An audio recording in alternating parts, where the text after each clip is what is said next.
Hello dear learners, कैसे हैं आप सभी का स्वागत है स्टूडेंट डिजिटल एजुकेशनल प्लेटफॉर्म। तो आज की क्लास में हम बात करने वाले हैं रिसर्च मैथोलॉजी के जो पीवाईक्यू पेपर है उनकी क्लास है। तो पीवाईक्यू पेपर का हमने पार्ट जो फर्स्ट है वो कंप्लीट कर लिया है, जिसमें हमने करीब 15 क्वेश्चन कवर किए थे। और इसी प्रकार से जितने भी यूनिवर्सिटी के अभी तक PhD के जो एंट्रेंस एग्जामिनेशन लगे हैं, जिसमें रिसर्च मैथोलॉजी जो आपका पेपर जो होता है, ठीक है, पेपर आपका जो PhD का होता है उसमें 2 पार्ट डिवाइडेड होते हैं, जिसमें फर्स्ट पार्ट आपका RM का आता है, मतलब रिसर्च मैथोलॉजी का आता है, और सेकंड पार्ट आपका सब्जेक्ट का आता है। तो रिसर्च मैथोलॉजी के जो भी क्वेश्चन है वो मैंने कवर करवा दिए, मतलब अब तक मई मंथ तक या फिर जून में जो भी पेपर लगे हैं वो मैंने कवर करवा दिए। तो उनकी प्लेलिस्ट आपको चैनल पे अवेलेबल है, तो प्लेलिस्ट आप विजिट कीजिए और उसमें आपके जो जितने भी PYQ पेपर हैं वो सारे सोल्व करवा दिए गए हैं। अगर आपको इन PYQ पेपर्स की PDF चाहिए तो PDF के लिए आप मुझे जिस वीडियो की आपको PDF चाहिए उस वीडियो के कमेंट सेक्शन में आप कमेंट करिए कि हमें PDF की रिक्वायर्ड है, ठीक है। तो आपको PDF प्रोवाइड करवा दी जाएगी व्हाट्सएप के थ्रू या फिर टेलीग्राम के थ्रू आपको PDF प्रोवाइड करवा दी जाएगी, ठीक है। और PDF आपकी फ्री ऑफ कॉस्ट होगी वो। तो इसी प्रकार की वीडियो के लिए आप हमारे चैनल को सब्सक्राइब कर सकते हो और बेल आइकन होता है उसको ऑल नोटिफिकेशन अलाउ कर सकते हो, ताकि आपको वीडियो का नोटिफिकेशन सबसे पहले जाए। तो ज़्यादा आपका टाइम खराब ना करते हुए हम चलते हैं क्वेश्चंस की ओर। तो बहुत इंपॉर्टेंट क्वेश्चंस है, आप इन क्वेश्चंस के थ्रू आपका PhD जो एग्जाम है वो आराम से क्लियर हो जाएगा। तो इन क्वेश्चंस को आप रिवीजन करते रहिए, रिवीजन के तौर पर आप इनको यूज कर सकते हैं। और PYQ पेपर PhD एंट्रेंस में रिपीट भी होते हैं, वो क्वेश्चन आपके रिपीट होते रहते हैं, ठीक है। कॉन्सेप्ट रिपीट होते हैं, पेपर्स के जो PYQ एज इट इज जो क्वेश्चन होते हैं वो भी 10 से 20% आपके रिपीट होते रहते हैं। तो चलो देखते हैं क्वेश्चंस की ओर चलते हैं हम। यहाँ पे आपका फर्स्ट क्वेश्चन में पूछा गया है कि एक शोध अध्ययन में निम्नलिखित में से किस चरण के संबंध में अनुसंधान नैतिकता के उल्लंघन के दायरे में प्रासंगिक माना जाता है। तो अनुसंधान नैतिकता क्या होती है कि आप जो भी रिसर्च करते हो वह खुद का डाटा होना चाहिए, ठीक है। प्राइमरी डाटा, अगर आप सेकेंडरी डाटा भी ले रहे हो अपने रिसर्च में तो सेकेंडरी डाटा को आपको बताना होगा कि हमने जो सेकेंडरी डाटा लिया है वो कहाँ से किस प्रकार से कलेक्ट किया है। तो यहाँ पे शोध नैतिकता के उल्लंघन के दायरे के प्रासंगिक माना जाता है, ठीक है। तो उसमें करेक्ट आंसर आपका हो जाएगा 4 ऑप्शन, ठीक है। आपका इसमें 4 ऑप्शन, डी ऑप्शन आपका यहाँ पे देखो, डी और ई आपका यहाँ पे होगा कि शोध आबादी और नमूने की विधि को परिभाषित करने में और अनुसंधान निष्कर्षों और रिपोर्ट करना और नीति निर्माण के लिए आधार के रूप में उनका उपयोग करना। तो यहाँ पे आपका 4 ऑप्शन है, इसमें आपके डी और ई ऑप्शन दोनों आपका करेक्ट आंसर 4 ऑप्शन हो जाएगा। नेक्स्ट क्वेश्चन है, नेक्स्ट क्वेश्चन पूछा गया है कि शोध में साहित्य चोरी है। तो शोध में जो साहित्य चोरी है, प्लेजरिज्म जो है वो क्या है, तो इसके बारे में आपको बताना है कि प्लेजरिज्म क्या है। तो यहाँ पे प्लेजरिज्म के बारे में ऑप्शन नंबर 2 में बता रखा है कि बेईमानी की नकल करना और उसका उपयोग करना, ठीक है। बेईमानी से आप क्या है, किसी का रिसर्च लोगे और फिर उसको अपने रिसर्च में शामिल करोगे, ठीक है, और उसके बारे में आप बताओगे भी नहीं कि ये रिसर्च मैंने वहां से लिया था। तो ये आपका सेकेंड ऑप्शन आपका यहाँ पे सही होगा। नेक्स्ट क्वेश्चन है, क्वेश्चन नंबर 3 आपका पूछा गया है कि in which of following there is considerable scope of violation of research ethics, ठीक है। आपने वायलेट किया है रिसर्च एथिक्स को, तो यहाँ पे करेक्ट आंसर आपका हो जाएगा 3 का। यहाँ पे पूछा गया है आपका, ठीक है, रिसर्च एथिक्स के बारे में पूछा गया है। तो यहाँ पे डेटा इंटरप्रिटेशन आपका हो जाएगा, फिर आपका हो जाएगा यहाँ पे रिपोर्टिंग फॉर रिसर्च रिजल्ट, और यहाँ पे नेक्स्ट आपका using research tools prepared by others, ठीक है। किसी दूसरे के द्वारा जो रिसर्च के जो टूल्स हैं वो किसी और के द्वारा तैयार किए गए हैं और आप इनको यूज कर रहे हो। तो ये सभी आपके हो जाएंगे। करेक्ट आंसर आपका डी ऑप्शन 3 नंबर का ऑप्शन आपका सही हो जाएगा। यहाँ पे क्वेश्चन नंबर 3 का करेक्ट आंसर आपका 3 हो जाएगा, ठीक है। इन सभी को इनमें शामिल किया जाता है। नेक्स्ट क्वेश्चन है, नेक्स्ट क्वेश्चन देखते हैं हम। अभिकथन पूछा गया है आपसे, और यहाँ पे अभिकथन और कारण अजसन रीजन का यहाँ पे क्वेश्चन है कि अनुसंधान नैतिकता और उसका पालन अनुसंधान की विश्वसनीयता और गुणवत्ता के हित के लिए आवश्यक है। नीति निर्माण निकायों को उत्कृष्टता को बढ़ावा देने की दृष्टि से अनुसंधान को आगे बढ़ाने के लिए जवाबदेही होना चाहिए। तो उपरोक्त कथनों की आलोक में नीचे दिए गए विकल्पों में से सही उत्तर का चयन कीजिए। तो यहाँ पे आपको सही उत्तर का चयन करना है। क्वेश्चन नंबर आपका 4 है, 4 का करेक्ट आंसर आपका हो जाएगा यहाँ पे बोथ ए और r true and r is correct explanation a. तो यहाँ पे दोनों कथन है और आपकी जो एक्सप्लेनेशन है आर स्टेटमेंट आप और आपका जो रीजन है वो भी स्टेटमेंट फर्स्ट के लिए ठीक सही है। तो इस प्रकार से आपका यहाँ पे ए ऑप्शन सही हो जाएगा। नेक्स्ट क्वेश्चन में निम्नलिखित में से शोध में नैतिकता के अभ्यास का समर्थन नहीं है। तो नैतिकता की जो अभ्यास है इसका समर्थन कौन सा आपका जो ऑप्शन है वो करता है, नहीं करता है, ठीक है। तो यहाँ पे करेक्ट आंसर आपका हो जाएगा 3 ऑप्शन डेटा सब्जेक्ट का खुलासा। तो यहाँ पे 3 ऑप्शन आपका सही हो जाएगा। नेक्स्ट क्वेश्चन है, नेक्स्ट क्वेश्चन में पूछा गया है कि बिना उचित स्वीकृति के किसी अन्य के शोध का उपयोग करना कहलाता है। तो किसी शोध का उपयोग करने को क्या कहलाता है? तो उसको कहा जाता है आपका साहित्य चोरी, ठीक है, प्लेरिज्म कहा जाता है। तो प्लेरिज्म के बारे में आपको बता दूं कि प्लेरिज्म आपका आप किसी के डाटा को अपने रिसर्च में, ठीक है, इस प्रकार से इंक्लूड करना कि उसके द्वारा जो इन्फॉर्मेशन है कि ये रिसर्च उनका है, उस इन्फॉर्मेशन को उनकी जो रियल है, ठीक है, उसको छुपाते हो और आप अपने डाटा में शामिल करते हो, तो प्लेरिज्म हो जाएगा, चोरी छुपे, ठीक है, किसी का डाटा उनको बिना पता लगे या फिर बिना बताए, बिना अनुमति के उनका डाटा जो यूज किया जाता है उसको प्लेरिज्म, साहित्य चोरी कहा जाता है। तो साहित्य के बारे में आपको बता दूं कि आप अगर अपनी रिसर्च में किसी दूसरे का डाटा इंक्लूड करना चाहते हो तो उसकी एक लिमिट होती है कि आप 10% से ज़्यादा उसका डाटा इंक्लूड नहीं कर सकते अपने रिसर्च में। अगर आप 10% यूज करते हो तो वहाँ पे आपका 0 साहित्य चोरी माना जाता है।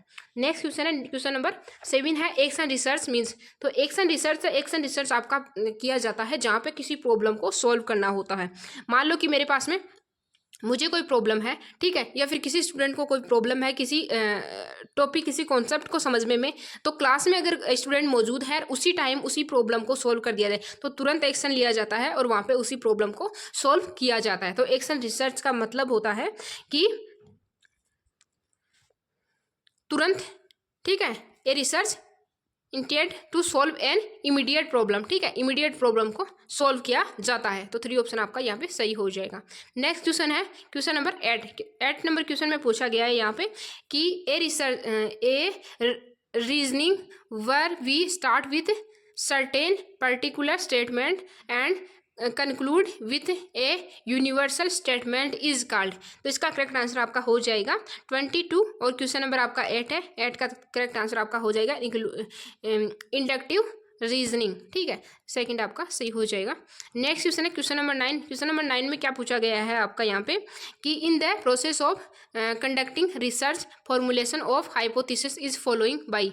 तो एक रिसर्च की जो हाइपोथेसिस है उसको फॉर्मुलेट करने के लिए किसको फॉलो किया जाता है? तो 23 का करेक्ट आंसर आपका हो जाएगा सिलेक्शन ऑफ टेस्ट टूल्स जो होते हैं, एक रिसर्च के लिए जितने भी टूल होते हैं उनको फॉलो किया जाता है, ठीक है। सबसे पहले प्रॉब्लम लगाया जाएगा, ऑब्जेक्ट हो सकता है, ठीक है, हाइपोथेसिस करेंगे, लिटरेचर रिव्यू करेंगे, डाटा कलेक्ट करेंगे, डाटा को वो करेंगे, क्लासिफिकेशन करेंगे, एनालिसिस करेंगे, फिर लास्ट में रिसर्च रिपोर्ट लिखेंगे। तो यहाँ पे रिसर्च के जो टूल्स हैं उनको सेलेक्ट करेंगे। तो 9 का करेक्ट आंसर आपका 3 हो जाएगा।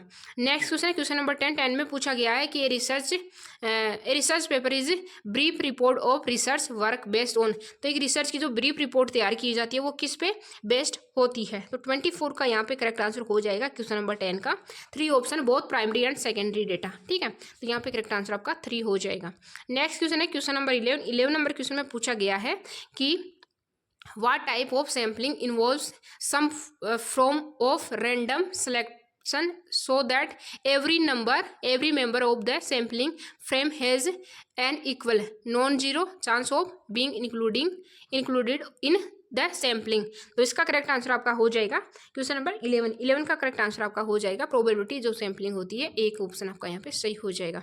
नेक्स्ट क्वेश्चन है, क्वेश्चन नंबर 12 है। 12वें नंबर क्वेश्चन में पूछा गया है, तो कुछ क्वेश्चन है जिनको ओनली इंग्लिश लैंग्वेज में लाया गया है, तो उन क्वेश्चनों की मुझे लगा नहीं कि इनकी हिंदी ट्रांसलेशन की जरूरत है। तो यहाँ पे क्वेश्चन नंबर 12 है। 12 में पूछा गया है कि एक शोधकर्ता प्रभावी मध्याह्न भोजन हस्तक्षेप के आयोजन के लिए संभावित कारकों के प्रभाव का पता लगाने का इरादा कर रखता है। इस अध्ययन के लिए कौन सी शोध पद्धति सबसे उपयुक्त होगी? तो इसके लिए आपकी सबसे उपयुक्त जो विधि होगी वो वर्णनात्मक सर्वेक्षण विधि होगी, डिस्क्रिप्टिव सर्वे मेथड इस यहाँ पे इसके करेक्ट आंसर हो जाएगा 2 ऑप्शन। क्वेश्चन नंबर 13 है, यहाँ पे अनुसंधान प्रक्रिया के चरणों की क्रमिक रूप में व्यवस्थित करें। तो यहाँ पे आपके ऑप्शन दे रखे हैं, ऑप्शन मैंने 2 जगह ना लिखी, एक जगह ही लिखा है। तो यहाँ पे आपको सबसे पहले क्या करना होगा, सबसे पहले आपको आइडेंटिफिकेशन ऑफ प्रॉब्लम, तो सबसे पहले आपको प्रॉब्लम को सोल्व करना है। तो यहाँ पे आप एलिमिनेशन जो मेथड है इसका यूज करेंगे। तो यहाँ पे डी ऑप्शन आपका 2 ऑप्शन में ही दिखाई दे रहा है। फिर क्या करेंगे आप, हाइपोथेसिस करेंगे या फिर कलेक्शन डाटा करेंगे? तो फिर आपका हो जाएगा प्रोसेस। यहाँ पे सबसे पहले क्या होती है, प्रॉब्लम पता लगाया जाता है कि अपन रिसर्च करना चाहते हैं, तो वहाँ पे प्रॉब्लम क्या है, किस पर अपन रिसर्च करना चाहते हैं। एक रिसर्चर जो होता है वो रिसर्च किस पे करेगा, तो यहाँ पे करेगा परिकल्पना, हाइपोथेसिस बनाएगा, ठीक है, डी ए। तो यहाँ पे ए आपका किस में आ रहा है, सेकेंड नंबर ऑप्शन में। फिर क्या करेगा, उपकरणों का निर्माण करेगा, कंसंट्रेशन ऑफ टूल्स, फिर ठीक है, फिर आपका डेटा संग्रहण हो जाएगा। तो इस प्रकार से आपका 2 ऑप्शन सही हो जाएगा। ठीक है, तो करेक्ट आंसर इसका 2 ऑप्शन होगा। नेक्स्ट क्वेश्चन है क्वेश्चन नंबर 14। यहाँ पे पूछा गया है कि प्रयोगात्मक अनुसंधान का मुख्य उद्देश्य क्या है। ठीक है, आपका ऑब्जेक्टिव पूछा है, एक्सपेरिमेंटल जो रिसर्च है इसका आपको ऑब्जेक्टिव पूछा है। तो क्वेश्चन नंबर 14 का करेक्ट आंसर आपका हो जाएगा यहाँ पे फर्स्ट है, चरों के बीच आकस्मिक संबंध की पहचान करने के लिए। ठीक है, तो करेक्ट आंसर आपका हो जाएगा यहाँ पे फर्स्ट ऑप्शन, चरों के बीच आकस्मिक संबंध की पहचान करने के लिए। नेक्स्ट क्वेश्चन है क्वेश्चन नंबर 15 है, कानून अनुसंधान का अर्थ है। तो कानून अनुसंधान का अर्थ क्या है, लीगल रिसर्च मीन्स क्या है। तो यहाँ पे करेक्ट आंसर आपका हो जाएगा सावधानीपूर्ण और महत्वपूर्ण जांच या जांच। ठीक है, careful and critical inquiry on investigation. Second option आपका यहाँ पे सही हो जाएगा। क्वेश्चन नंबर 15 है, 15 के बाद में क्वेश्चन नंबर 16 है कि परिकल्पना की उत्पत्ति में निहित है। तो एक परिकल्पना जो हाइपोथेसिस है इसकी जो उत्पत्ति है उसमें क्या निहित है। तो क्वेश्चन नंबर 16 है, 16 का करेक्ट आंसर आपका हो जाएगा यहाँ पे 4 ऑप्शन, पृष्ठभूमि ज्ञान की समृद्धि। ठीक है, नेक्स्ट अब नेक्स्ट क्वेश्चन आपका क्वेश्चन नंबर 17, निम्नलिखित में से गुणात्मक अनुसंधान प्रतिमान की विशेषताएं बतानी है। तो गुणात्मक प्रतिमान की जो विशेषताएं हैं वो आपकी हो जाएंगी यहाँ पे क्वेश्चन नंबर 17 में पूछा गया है गुणात्मक अनुसंधान की जो प्रतिमान है उसकी विशेषताएं बतानी है। तो क्वेश्चन नंबर 32 है, 32 में आपका जो हो जाएगा 3 ऑप्शन यहाँ पे सही होगा। तो यहाँ पे अनुसंधान प्रतिभागियों के दृष्टिकोण के सामाजिक घटनाओं को समझने से संबंधित है। फिर आपका हो जाएगा यहाँ पे यह वास्तविक सेटिंग में डाटा के प्रत्यक्ष स्रोत के रूप में आयोजित किया जाता है और शोधकर्ता प्रमुख साधन है। ठीक है, नेक्स्ट होगा आपका यह केवल परिणामों या उत्पादों के साथ प्रतिक्रिया से संबंधित है। तो यहाँ पे 3 ऑप्शन आपका यहाँ पे सही हो जाएगा। नेक्स्ट क्वेश्चन है क्वेश्चन नंबर 18, स्नोबॉल नमूनाकरण है। तो स्नोबॉल नमूनाकरण क्या है। तो यह एक नमूना तकनीक जो चेन रेफरल की तरह काम करती है। तो करेक्ट आंसर आपका 3 हो जाएगा। नेक्स्ट क्वेश्चन है क्वेश्चन नंबर यहाँ पे 19 क्वेश्चन में क्या पूछा गया है, 19 में पूछा गया कि निम्नलिखित में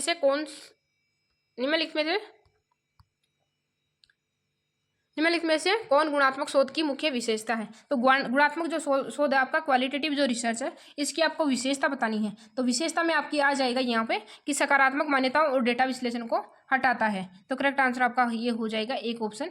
नेक्स्ट क्वेश्चन है क्वेश्चन नंबर 20 नंबर में पूछा गया है यहाँ पे रिपोर्ट में किस प्रकार के शोध व्यक्तित्व और प्रासंगिक संदर्भ अनुमत है। तो नरवंश विज्ञान अनुसंधान। ठीक है, यहाँ पे करेक्ट आंसर आपका 3 ऑप्शन हो जाएगा।